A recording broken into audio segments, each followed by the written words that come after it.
Women all around the world are fighting for consent as sexual assault, raising posters saying, "No means no, talk to your children about consent, my clothes are not consent," and many others.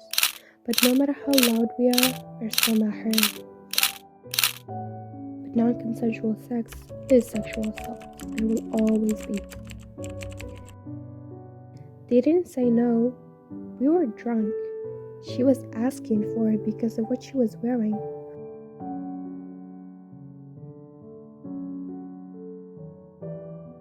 Well, we all heard these lines that blurs facts around sexual consent, but when it comes to consent, it's pretty simple to understand.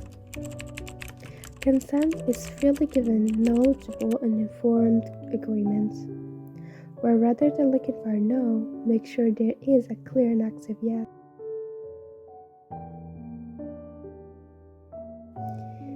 If the other party agrees but seems worried and unsure, they are not consenting. A general rule is, if in doubt, ask. If you're still in doubt, stop.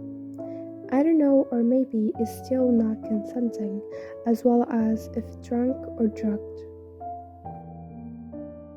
Consent is ineffective if induced with force, duress, or deception.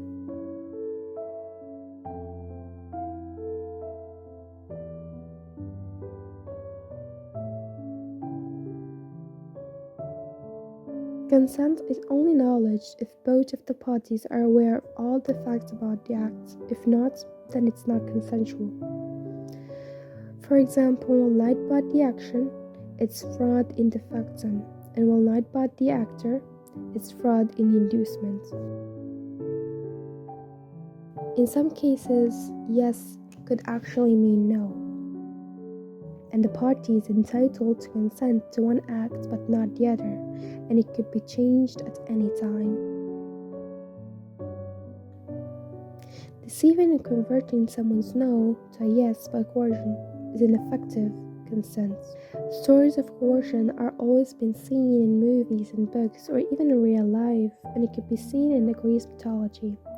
When the goddess Hera initially turned down Zeus' marriage proposal, so he disguises himself as a bird at her window, and when she lets him in, he rapes her, and then she accepts his marriage proposal. It shows that sometimes, or probably most of the times, a no could be seen as a maybe, not as an objection. Amnesty International has analyzed rape legislation in 31 countries in Europe, and only 8 of them had laws that define rape as sex without consent, and now 16 of them does. The others instead define rape by other measures, such as whatever violence or the threat of violence was used. Anyone, regardless of their gender, can be a victim of rape. However, it is a crime that affects women and girls. 1 in 20 women aged 15 and over in Europe have been raped. That is around 9 million women. 1 in 10 women aged 15 and over in Europe have experienced some form of sexual violence. And 93% of sexual violence victims are women, and at least 1/3 are minors. And the other 7% are men, 5% are minors, and the other 2 are adults. And based on a different resource, 1 in 5 men all over the world are victims of some form of unwanted sexual behavior. 1 in 38 men have been raped. An important point is consent is not free and full if a party is underage. A 14 to 16 years old, consent is ineffective in most European countries. But in Japan, it's different. The consent age was 13. 性的合意について誰もが被害者・加害者になってしまう可能性があるからこそ、お互いのしたいという積極的な思想を確認し合い、常に性的同意を取ることが必要です。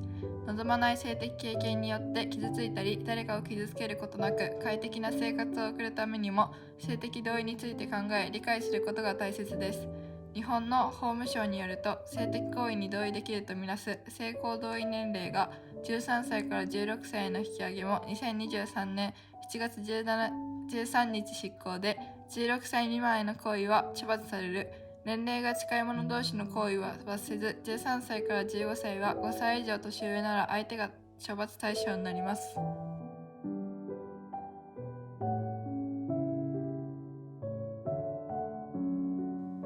性的虐待について、性的虐待とは児童に対してわいせつな行為をすることや児童をしてわいせつな行為をさせることを指します。日本では児童虐待防止等に関する法律児童虐待防止法が2000年5月に成立し、第2条で児童にわいせつな行為をすることまたは児童をしてわいせつな行為をさせることとして性的虐待を定義しています。虐待や性的虐待が疑われるケースを発見した場合、主に児童相談所または自治体の窓口に連絡することになります。児童福祉法や児童虐待防止法、強制わいせつ罪など性暴力への法律はたくさん存在します。Women and men all around the world are fighting for consent on sexual assaults, yet we still hear suffering.